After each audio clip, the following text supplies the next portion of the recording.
Good evening. Today is Tuesday, October 8th, and the time is 6:30 p.m. And I would like to call this regular meeting of the Planning and Zoning Commission to order. May I have a roll call, please? Delory. Webb. Present. Stegall. Here. Onken. Here. Shill. Here. Houk. Here. Serrato. Here. Okay, thank you. We have a quorum. All right, annual meeting, nominations, elections. Item 1, consider nominations for annual elections for chair, vice chair, assigning secretary duties, and adoption of regular meeting calendar. Mr. Atkinson.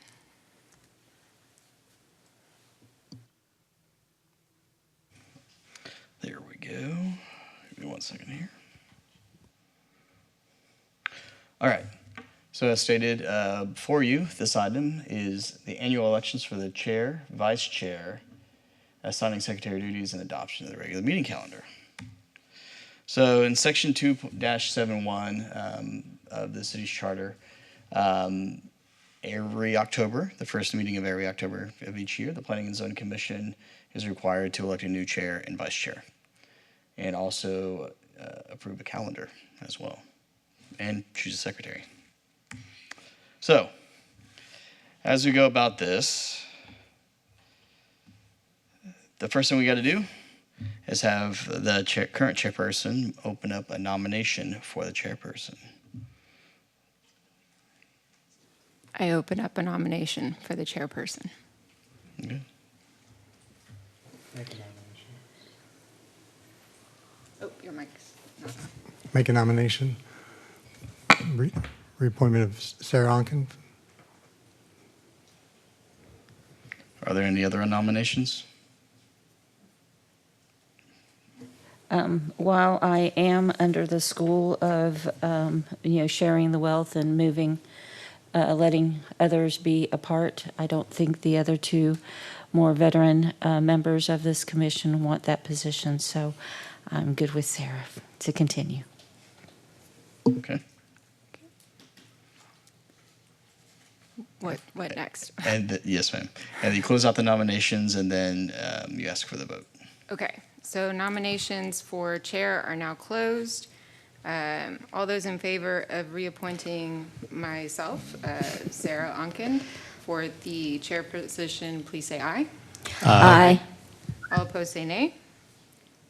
Cool, okay. Now I open it for vice chair, correct? Yes, ma'am. Okay, I'm opening nominations for vice chair.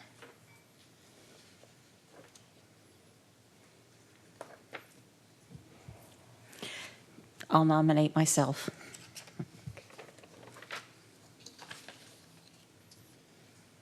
Any other nominations? Okay, nominations for vice chair are closed. All those in favor of appointing Commissioner Shield as vice chair, please say aye. Aye. All opposed, say nay. Great. Congratulations, vice chair. Thank you. The next thing, we have to assign a secretary for the Planning and Zoning Commission. In the 8.5 years that I have been here, it's always been a staff member of the planning department, so we would like to continue that tradition, if y'all don't mind, but we need y'all to take action on that. Sure. Is there a staff member you prefer? Or we say just staff? I think Right. I would say staff, if that's okay, and then, whoever's employed can fulfill that role. Okay. Well, then I would like to nominate a member of the staff to be the secretary for our commission. Do you need a second on I second that. Okay, so we have a motion for city staff to function as the secretary for the Planning and Zoning Commission. All those in favor, please say aye. Aye. All opposed, say nay. Congratulations, city staff. She's really, let's be honest, always Debbie, but. It is, she's great. Thanks, Debbie. Team Debbie, okay. In a pinch, we can always jump into when she's not available, so. Sure. All right, so the last item on this agenda item, we have a calendar on the item that Kayla put together and drafted with our help. And she did a fantastic job. So it highlights the meeting dates, holidays in which we're closed, APA conferences, et cetera, stuff that we know is a consistent thing from year to year. So right here you have the calendar in front of you, and we ask that y'all make a motion and approve the adoption of the calendar. Are there any questions for staff about the calendar?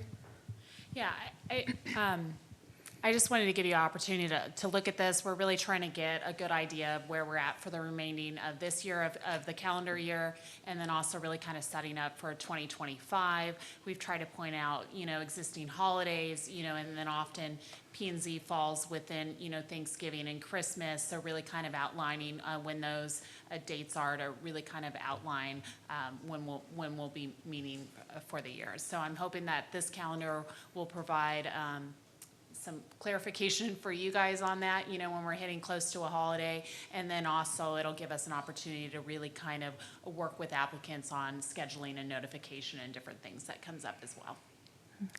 And I see, since our meeting would happen on Veterans Day next year on November 11th, we're moving it to the Monday. Yes. Okay. So good eyeballs there, Commissioner Shield. That's exactly right. So Okay. Veterans Day as well as Juneteenth always follow on the actual day that it is. So that's why we are recommending that Monday.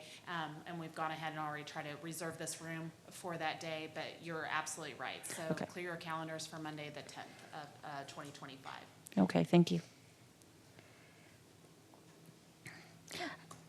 Do you need a motion to approve it? If you could, that would be great. I'd like to make a motion to approve the proposed calendar for 24-25 Planning and Zoning Commission. Second. Okay, we have a motion to approve the calendar for 2024-2025 Planning and Zoning Commission from Vice Chair Shield and a second by Commissioner Serrato. All those Actually, in- no. Oh, no, Houk. Oh, there's another voice to my left. Sorry about that. Second by Commissioner Houk. Is there any discussion on that? Okay, all those in favor, please say aye. Aye. All opposed, say nay. Motion carries. Thank you. Okey dokey. Introduction of new and reappointed members. Item 2, welcome and introduction of new and reappointed Planning and Zoning Commission members. Jake Webb, seat 2, Jacob Houk, seat 6, and Neil Stegall, seat 4. Mr. Atkinson. Thank you. Will Atkinson for the record. You very succinctly put it, Chairperson. We have Neil Stegall with seat 4. He was reappointed on September 24th, at the last council meeting. He was originally appointed on September 24th, 2022, and he's going to serve for another 2 years on this board. And then we also have 2 new members. So seat 2 is Jake Webb. He's online tonight. I believe he is traveling. His term will expire in 2 years on September 30th of 2026. He is eligible to serve two full terms, and the same thing with Jacob Houk, who's right here in seat number 6. We did have a staff committee, along with other members of our organization, to review the applicants, and they unanimously recommended the appointment and reappointment of everybody we have here. So congratulations and welcome. And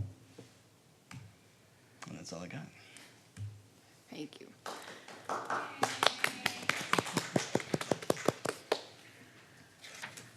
Okay. Approval of minutes, item 3. Consider approval of the Planning and Zoning Commission September 24th, 2024 regular meeting minutes. We'll need a motion and a second for those. I make a motion to approve the minutes. Second.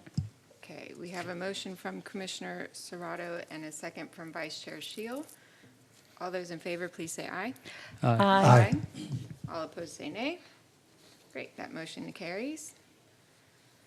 Citizen comment period. The Planning and Zoning Commission welcomes comments from citizens early in the agenda of regular meetings. Speakers are provided with an opportunity to speak during this time period on any agenda item or any other matter concerning city business, and they must observe the 3-minute time limit. So at this time, I will open citizen comments. None? Okay. Seeing none, I'll go ahead and close those. Thank you. And moving on to staff reports and presentations, we've got item 4, recognition of Mr. Mario Mata Jr., seat 2, for his years of service from September 2022 to September 2024 on the Planning and Zoning Commission. Mr. Atkinson. Yes, excellent. So I have a plaque here for Mr. Mario Mata Jr., celebrating his time here on the commission with us. A certificate of recognition, and we appreciate everything you've done to help support the city, projects moving forward, helping us adopt our comprehensive plan, and all the fun projects in between. So your time here was invaluable, and we really appreciate it. We also have your plaque for the dais, and so you get to keep that. You can get it framed and put it up on your wall if you'd like to as well, or whatever you want to do with it. So, but we certainly appreciate you, sir.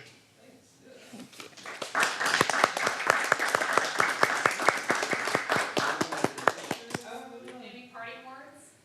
No, I mean, I was gonna say, it was an honor working with Will and staff and Jason, known you guys for a while, and being commissioner. It's been great, so, yeah, sorry, I just get really sweaty. But yeah, it was great, yeah, I'll take a picture with the. Okay. Yeah, or I can go up there. Wherever you We'll want. come, It's your picture. It's going on your wall. yeah, let's go down. Let's go down here. I'm just trying to get my chair. Slide that chair off. Is it not? They are comfortable. Not gonna be extra.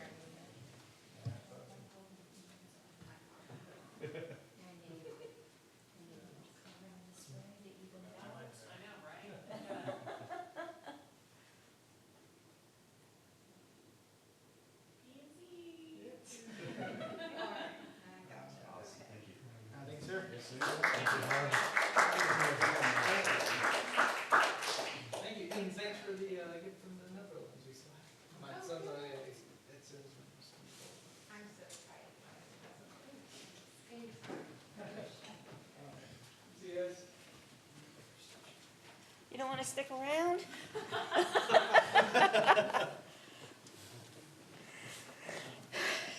Oh, sorry. Oh, you're so good.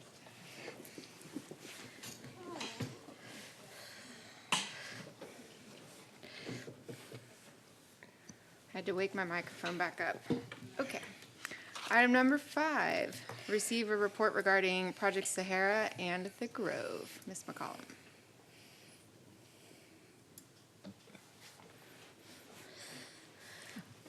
Thank you, Commissioners. I really wanted to provide this presentation. They actually came before council at the last meeting. I think some of the commissioners were honestly there and heard the presentation. I really wanted to showcase this as a future present. Honestly, this item is going to be coming back before the Planning and Zoning Commission, or before the Planning and Zoning Commission for future consideration, much like council. So they got some feedback from the council. This presentation has not changed. It's exactly what was given at the council meeting, but I did invite both Abby and Lori here to do the presentation. I can give it to you this evening, or if you looked through it and some of you are at the council meeting, if you had any questions, they're absolutely here to answer those as well. So I really just wanted to showcase this item, saying, hey, coming soon, this item is going to be for consideration before the Planning and Zoning Commission. Abby, did you want to say anything or add anything to? Abby Gilfillan with Lionheart Places and representing the developer, Streamline Advisory Partners. Yeah, we're just here. We appreciate the opportunity to come before you all, as well as City Council earlier, to really just get feedback on this project.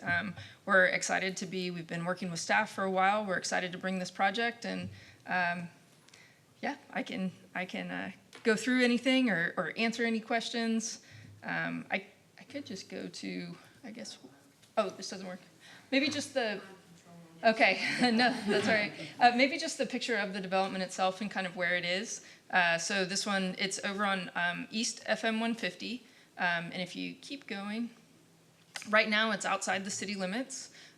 This here is an image of Go Forth, which will come through the site. So if you just keep going there, and maybe go quickly through and, well, I guess hitting those two slides, some of the things that we know about this area from talking with staff as well as stakeholders is that in the comprehensive plan, this is really identified as a node, a commercial node, up particularly along FM 150. And so we understand that it's an important kind of remaining tract there to be developed along East FM 150 to try to get some neighborhood services and things like that available for residents who live in that area. From a transportation perspective, we also understand this is a really important connection for the city of Go Forth Road. And what it does is it provides another outlet for FM 150. Right now, there's lots of people that all have to use that route, and they really have only one option along FM 150. And so Go Forth Road starts to provide more options for people in that area to get to I-35 or even out to the east along Yarrington and SH 130. So that's one part of this project, is that we'll be building Go Forth Road on our site, but also off the site. And it will connect into everything in blue there is already either under construction or in permitting or platting like that from the city. So it'll all actually connect now from FM 150 to Yarrington after this project. You can go through and maybe I'll just hit quickly on the overall map of the development. I'll kind of walk you through that. So here it is. I talked about the commercial area up at the front.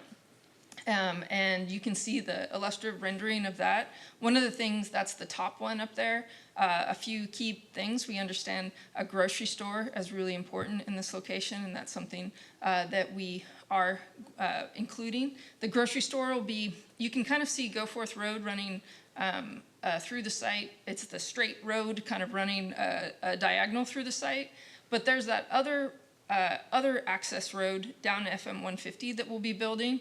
And that's the one that we're really trying to activate. So we really want to make this commercial area, we want to create a place out of it. And so because Go Forth Road will have lots of traffic on it, it also has an LCRA line running along it. It wasn't the road to activate, but we are building this other kind of alternative, what we're calling our retail street, and really trying to create a place. So as opposed to like a strip retail facing FM 150, we're bringing people into the site.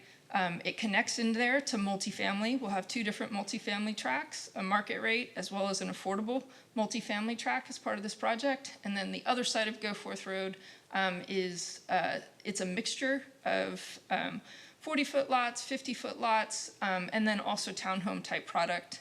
One of the other kind of key design features that I'd point out is that you can sort of see some green space in the middle. And this site, it all slopes really sort of starting at, you can see the water tower, I guess, on the Post Oak subdivision there. So starting there, the whole site slopes towards County Road 158.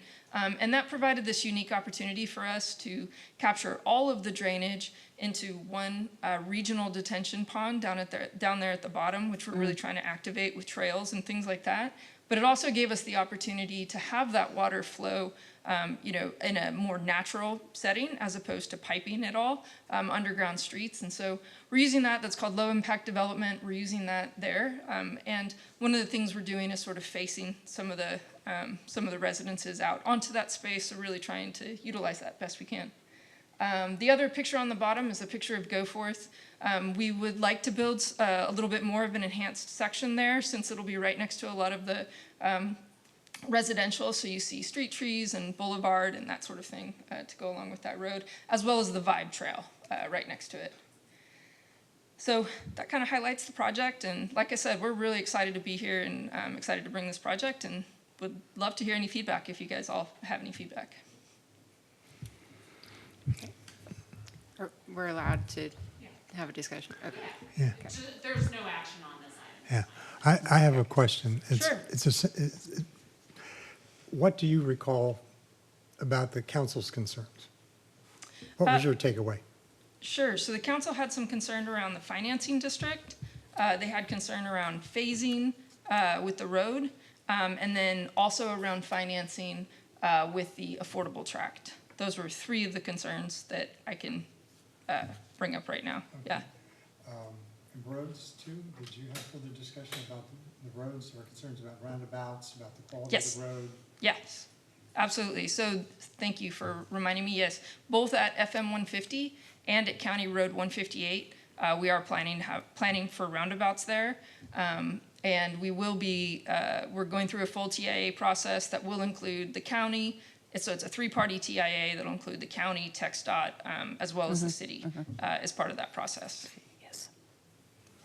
There was also some discussion about the retail. What I Yes. recall is 10,000 square foot retail and grocery, but you had spoken, I think, made mention of having other retail there as well. Is that true?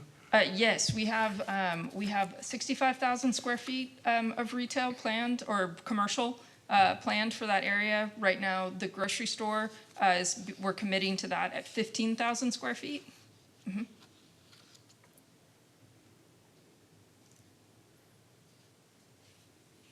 Okay, thank you. Any other, yes, Vice Chair. Okay, so, of course, you guys know that I was at the council meeting as well.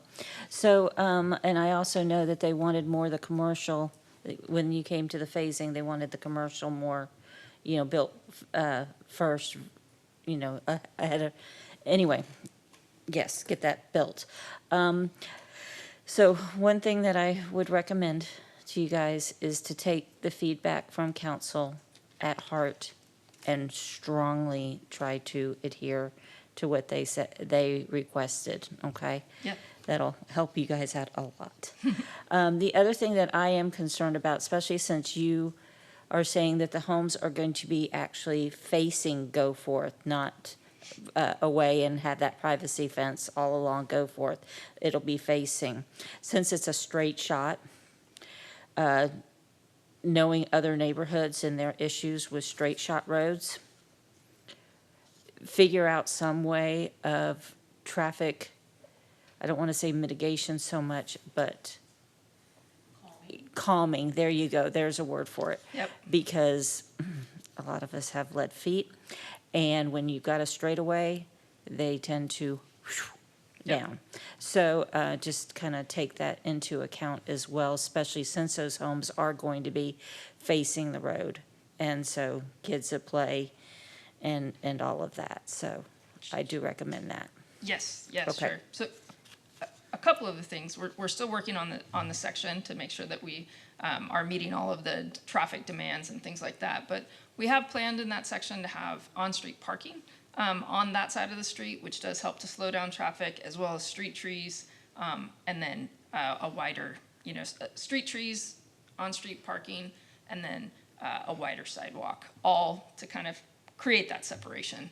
Okay. But I fully understand your concerns around Okay. that road, and Yeah, yes. okay. Thank you. Yes, Commissioner Houk. Yeah, I was just wondering, Go Forth Road, is that going to be 1 or 2 lanes, or y'all intending, like, on each side? Go Forth Road is 2 lanes. gonna be 2. On either side with a median. The crossings you talked about for obviously, you're going to have a lot of them. Are you intending to put lights at any point there, the pedestrian crossing lights? So that'll be, there will definitely be at FM 150 and County Road 158 with those roundabouts. I believe that there will be some signalization required at that for pedestrians. But yes, we will want to design really safe crossings at a couple of intersections there to be able to get people across the road. And the multifamily section, I've seen a lot of places around Kyle where the retail and commercial areas have apartment complexes close by, but those apartment complexes are always surrounded by a fence, Yeah. which kind of takes away that walkability. Yeah. Are you intending to put fences around these multifamily units or no? No, we really want to design that as an integrated, so really a mixed-use development, especially on that side of the street there. So that's what I talked about, that road coming through. I think it's, let me see. oh, sorry, can you go back a couple to like that goal, that one? The words are kind of on there, but you can start to see in this rendering we did in the background there, as you go down that street, you can start to see that multifamily. So you're really creating this, you know, really activated street section so that we're encouraging people to walk up and get into that retail area. So, Fantastic. Thank you, ma'am. yes. Outside of the grocer, which is definitely needed over there, are you able to share what other commercial like properties will be put in?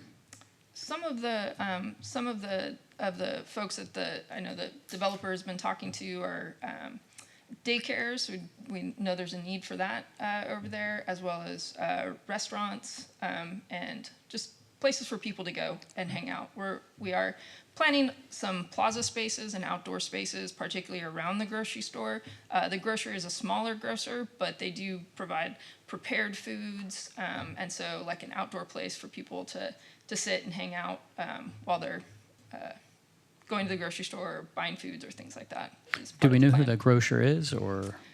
Yes, it is Marigold Market is they have a grocery store in it's in South Austin, and then they've also got one. They've got a smaller store in the Buter area.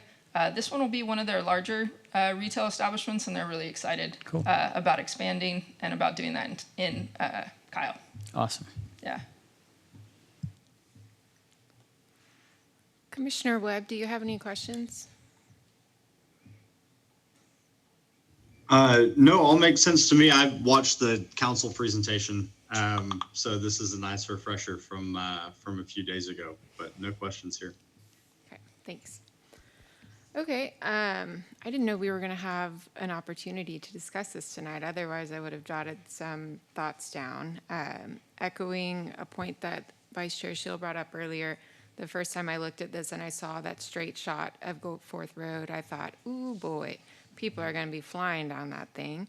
And so to her point about traffic calming, anything that you can do there to get it kind of slowing down on the roads, because the noise is also a problem, not just the speed, but the sound of people who can just let it rip with their engine on there. Sure. It's, I live in an area close to a straight shot road that's not very frequently traveled, but for some reason at night, all the Looney Tunes come out and they're like, Yeah. down there. So definitely keep that in mind, please.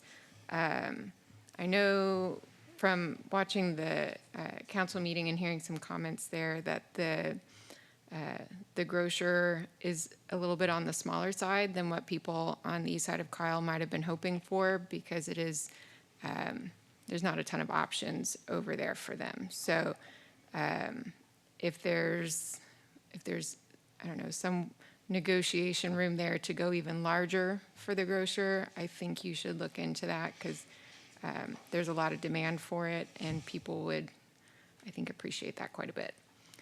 I guess my last thoughts on the residential side, because we haven't talked about that quite so much, all the single family. So single family attached and single family detached. So that's townhomes and then just like a standard standalone house. Mm-hmm. Okay. And so the townhomes are facing Goforth and then the single family are behind that.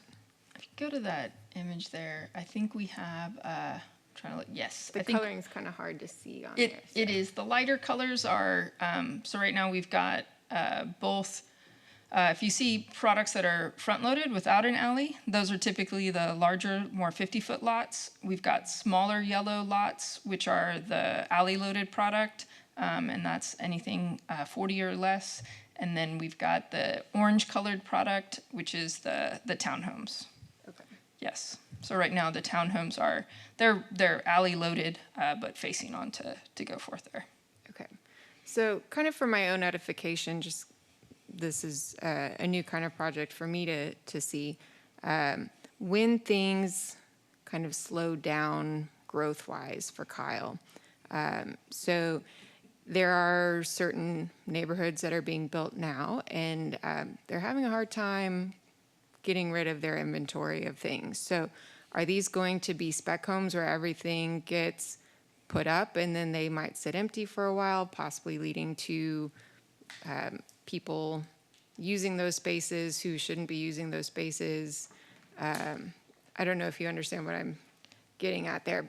How will this all be built out up front, or will it be built in phases as demand necessitates it? Yeah, we'll be building in phases, certainly. One of the other things that we're really hoping to do with this project is bring some alternative product types. So where you don't have just a whole subdivision of classic, 50-foot lots with garages in front, we'll have a diversity of product type. And so hopefully by bringing something a little bit new to the market, we're hoping that that'll be a positive thing for Kyle, and also work well for the development as a whole. But yes, it will be done in phases. Yeah. Okay. Yeah. Thank you. I don't have any other questions at this time. Any other thoughts? I just thought the thing that's going to put you on the radar before anything in the city is traffic. Yeah. So work with all the partners quite carefully on that. Yeah.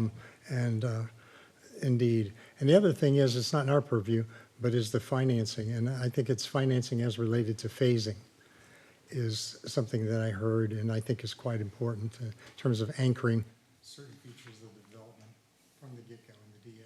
So we want to make sure this unfolds in a way that's going to work for everybody. We heard that as well. Yeah. Yes. So we're working with staff already on that. Cool. Thank you very much. Thank you. Appreciate you being here. Yes. Thank you, Commission. Okay, moving right along, consent agenda. Item number 6, consider approval of a plat for Crosswind subdivision Phase 3B, replat of lots 51 to 68, Block HH, and lots 10 through 18, Block LL, SUB-24-0334, located off Crosswinds Parkway. Anyone with a motion on that? I'll make a motion to approve consent agenda. Second. Okay, we have a motion to approve consent agenda from Vice Chair Shield and a second from Commissioner Serrato. All those in favor, please say aye. Aye. Aye. Aye. All opposed, say nay. Okay, consent agenda carries. Next, consider impossible action. Consider approval of a variance allowing for a reduction of the minimum parking requirements as required in section 53-33N from 43 required to 35 proposed for a property located at 1600 Bunton Creek Road in Hays County, Texas, BOA-24-0017. Ms. Sharp. Good evening, Kayla Sharp, Senior Planner for the record, and let me stop sharing and try sharing again to see if it will load this time. One moment, please. Apparently, it was just working.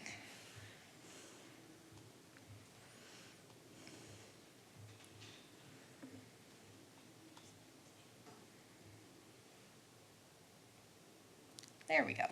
All right.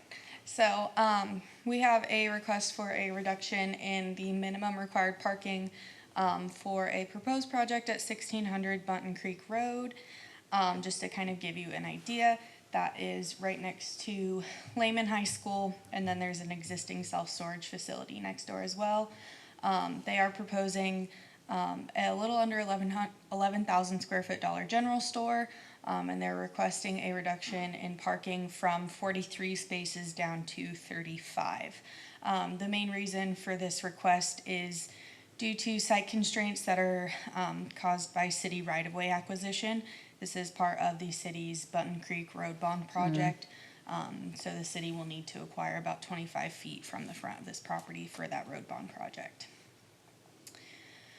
So we met with the applicant back in May, and they showed us a concept plan that met the 43 required parking spaces, but then of course we informed them of the road bond. So this is an approximately 18.5% reduction from their minimum required. Staff can only approve administratively a reduction up to 10% if they meet certain requirements. which they're not able to do. So that is why, based on our code amendments that were approved back in August, this request now comes to the Planning and Zoning Commission. So this is really the first request like this that y'all will see. So yeah. So they did provide us some pretty good detailed information. They average about 15 to 20 transactions per hour for the typical store. And then also around 2,200 square feet of the store is used for storage, and it's not accessible to the public. So you really only have about 8,000 square feet accessible to the public. Based on that, with their proposed 35 spaces, 15 to 20 transactions per hour, they believe the 35 spaces is adequate to serve their customers. Also want to point out that with the city's road bond, sidewalks will be constructed along Button Road, which will help increase connectivity and walkability to the existing neighborhoods, Lehman High School, things like that. So here is their original site layout. I know it's a little bit hard to see, but this was the code compliant in terms of parking. This hasn't been reviewed for any other sort of code compliance yet, but this met the 43 required parking spaces, but did not account for right-of-way acquisition. And then this one here accounts for the right-of-way acquisition, which is kind of that yellow box. It's a little bit rough representation there, but you kind of get the idea. Maintains the cross-access with the self-storage facility, and this is providing 35 parking spaces as opposed to the 43. So, and then here's kind of a snapshot showing the road bond and how that will affect this property. There will be sidewalks along the front of this property with the road bond, and that will go all the way down for the entire extent of the project. So yeah, your options tonight are to approve with the 35 spaces. You can approve an alternative number, or you can deny. Staff finds this request reasonable based on the applicant's parking analysis and also the city's right-of-way acquisition, and we're recommending approval. Thank you. Are there any questions for staff? I've got sort of a thought experiment. If we had a store like this in any other situation, what would we expect in terms of minimum parking? If we required none, what do you think we'd wind up with? If we require no parking? No minimum. I don't know. I don't know that we've thought about that. I think that would kind of be... Because what I'm hearing is the driver is, their anticipated number of visits per hour is what the driver for them. So I was just wondering what would happen with no minimum, you know? If they'd wound up with a lower number in the first place, and we would have no impervious cover to deal with and so forth in that regard. It's definitely something to consider for Yeah, future... just as the circumstance presented itself, just the thought came to mind, you know, about what Yeah. would happen if we didn't have that. Yeah, for an established business like this, certainly having that data from other existing stores kind of gives us a good idea of what a reasonable number of parking spaces is in comparison to our code. But unfortunately, we don't have, unfortunately or fortunately, depending on how you view it, we don't have no parking minimums. So this is where we're at. Any other questions? Yes. Okay, so one of my concerns about reducing the parking is that I'm going to reference the Dollar General on 150, because some of those parking spaces aren't really, even though they're there, they're not accessible or very good just because of the condition of the parking lot.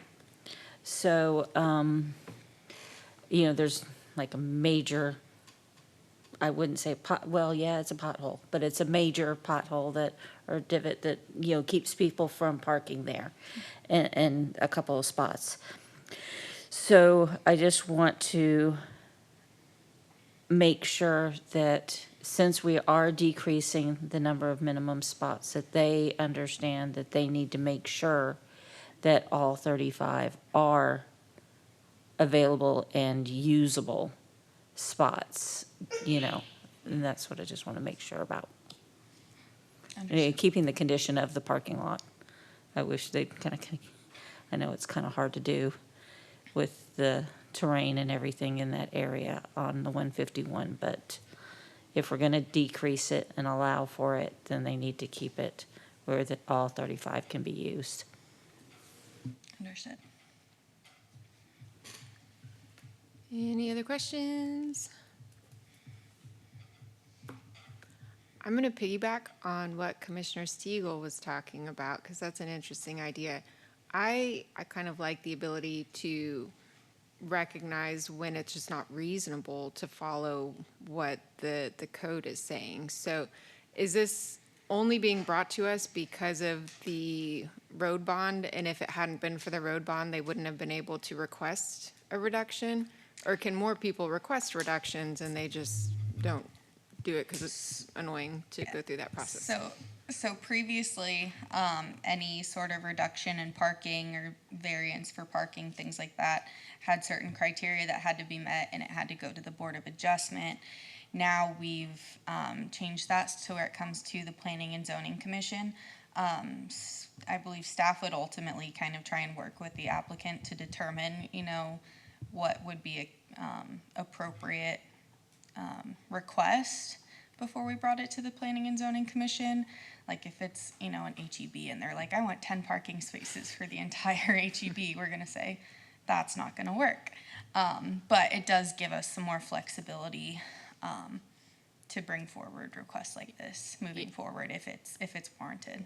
Yeah, to back up what Kayla's talking about, the code amendments that you approved in August absolutely gives staff a little bit of initial flexibility and then gives you a lot more flexibility to consider cases on a case-by-case basis. So it really kind of takes out the true, variances have to have very specific criteria, and this gives the Planning and Zoning Commission a lot more flexibility to look at the specifics of the case at hand to allow additional waivers or alleviances for parking. So we appreciate you recommending and council approving those code amendments that really give some more flexibility for the code. Cool. Yeah, and I think this is great. I hope that we see more of these. I'm all for sanity versus just following the rules because that's what the rule says. So this is good. Okay. If there's no other questions for staff, I think we need someone to come with a motion. Motion to approve. Second. Okay, we have a motion to approve the variance from Commissioner Houk and a second from Commissioner Stegall. Is there any discussion on the motion? Okay, all those in favor of approving the variance, please say aye. Aye. All opposed, say nay. Okay, that motion carries. Thank you. Thank you. Alrighty, that brings us to our last item, which is adjourning. We've completed all the items on the meeting agenda tonight, so there's no further business that we can discuss at this time. So we are adjourned at 7:13.